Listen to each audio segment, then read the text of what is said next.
Hello friends, welcome to the fourth part of the series on the famines in India, engineered by the British. So in this part, we'll have a look at a couple of major famines and some of the myths associated with the famines. So let me just jump on to my slides. There we go.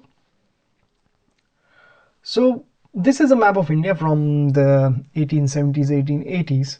And the reason I put this map on here is just to illustrate a point.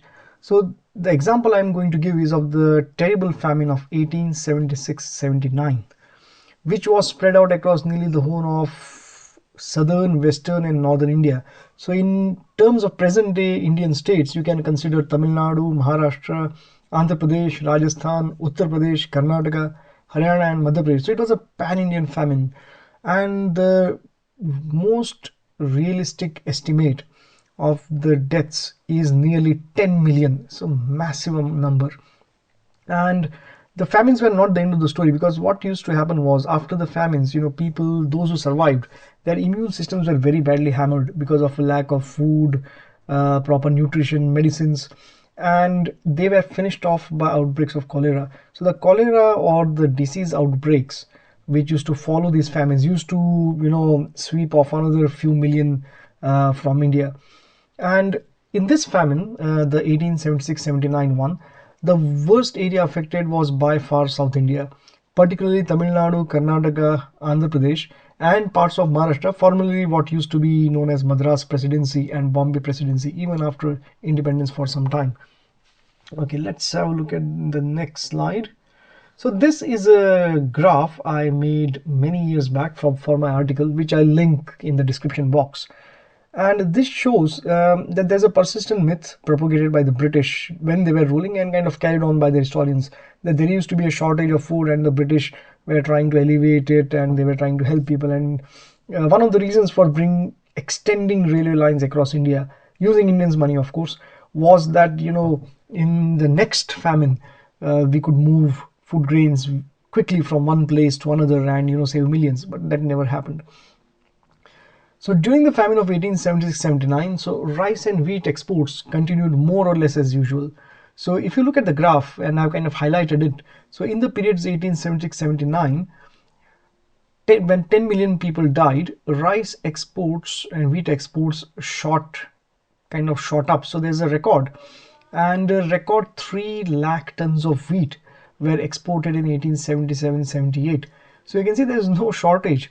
It's just that the food which was grown by Indians was being used to make money and feed the British, pretty much. And this was the pattern for every famine.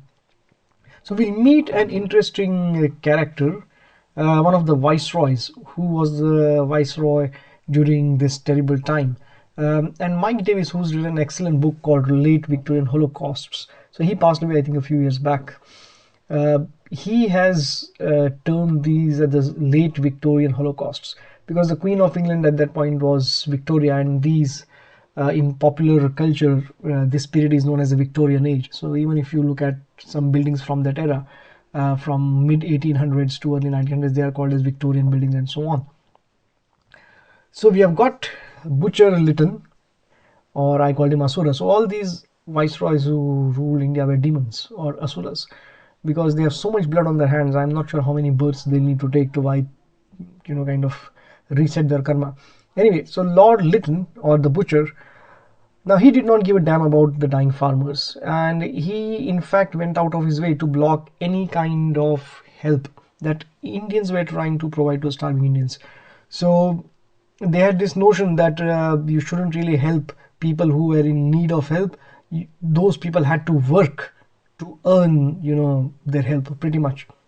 There was laws passed which outlawed giving charity or dan to people who were dying, and all of these people were ardent believers of this Malthusian mumbo jumbo, which I tackled in the last slide. And he believed that it was only right that surplus Indians were being killed off by famine. So that's a good thing. Males dying, they'll reproduce anyway. And the emphasis was always on saving money. And he deputed his minion, a gentleman called Richard Temple. So he was knighted later. So he became Sir Richard Temple. So Temple's job was to make sure that there wasn't any unnecessary expenditure on the relief works during famine. And Temple is again another interesting character. So this is Sir, the Right Honorable Sir Richard Temple, and something, something, something. So earlier in his career, Temple was quite critical of the British genocidal policies, which caused these massive famines. But once he kind of got closer to power, he changed his tune and became an ardent advocate of the hands-off policy. So he instituted something known as the temple ration. So what was the temple ration? So the temple ration was a daily quota of food given to these famine affected people or survivors of famines. And obviously it was not free, so you had to work in these kind of concentration camps in the Indian sun. Yeah, many people died there, so these were hellholes. And this ration or daily quota was known as the temple ration. Now the temple ration for the famine affected was around 1500 calories in terms of energy. Now the ration which the Nazis gave to the concentration camp victims at Buchenwald in 1944 had a calorific value of 1627 calories. So obviously which is why I say, what did the Nazis do to India? They didn't do anything. How many Nazis did the Indians kill? Maybe, I don't know, maybe a few thousand, who were mostly fighting for the British in the Second World War. But how many Indians did the British kill? So this is a question we need to ask ourselves. And so how this temple kind of ration worked was that I already mentioned these labor concentration camps. So people already half dead from starvation had to walk hundreds of miles to reach these relief camps. And they were expected to work 9 hours a day in the scorching Indian sun with only 450 grams of rice. And this 450 grams of rice was supposed to cover their family as well. So if I was a famine survivor and I had my wife and 2 children, then this was supposed to cover 4 of us. And mass death was absolutely a guarantee on this diet. And Temple's policy was specifically designed to discourage people from using the relief camps and thus lessen the financial burden on the British government. This was simply mass murder. So this is a description, I don't remember where I got it from, it's in my article. I think it's from an eyewitness, or it is from William Digby's book. So William Digby was a very right-minded Englishman, and he has written a fantastic book. I have put the name in the article. So here I'm just going to quote verbatim. So scores of corpses were tumbled into old wells because the deaths were too numerous for the miserable relatives to perform the usual funeral rites. Mothers sold their children for a single scanty meal. Husbands flung their wives into ponds to escape the torment of seeing them perish by the lingering agonies of hunger. Amidst these scenes of death, the government of India kept its serenity and cheerfulness unimpaired. And here's an example of cheerfulness. So this is Littons Dhar of 1877. So this was held in January 1877 to proclaim Queen Victoria as the Empress of India.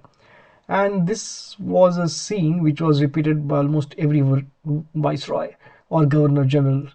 And when this sham darbar was going on, almost 100,000 Indians died in Madras presidency of starvation. So for that 5-10 day period, so this was the death toll, because the death toll was in thousands every day. And this was the case even if it was epidemic like cholera, plague or whatever. So Indian tolls were literally in thousands on a daily basis. Again, another couple of examples of food shortages. So this is from the terrible famine. So these famines, for some very strange reason, are referred to as the Great Famines. What's great about millions of people dying? So every literature you read, it says the Great Famine of 1899, Great Famine of 1878. There's nothing great about them. So I've just changed the nomenclature bits, and these are terrible things. There's nothing great about them. So this is from the famine which lasted from 1896 to around 1901, 1902. Now, what the British did, they were past masters at manipulating statistics. So this was one long continuous famine, but they declared 1899 as a famine-free year. So this on paper showed that there was a kind of a break, whereas it was just a long famine which went on almost for 5 or 6 years. And in this, rice and wheat exports soared to record levels in the year when famine was at its peak.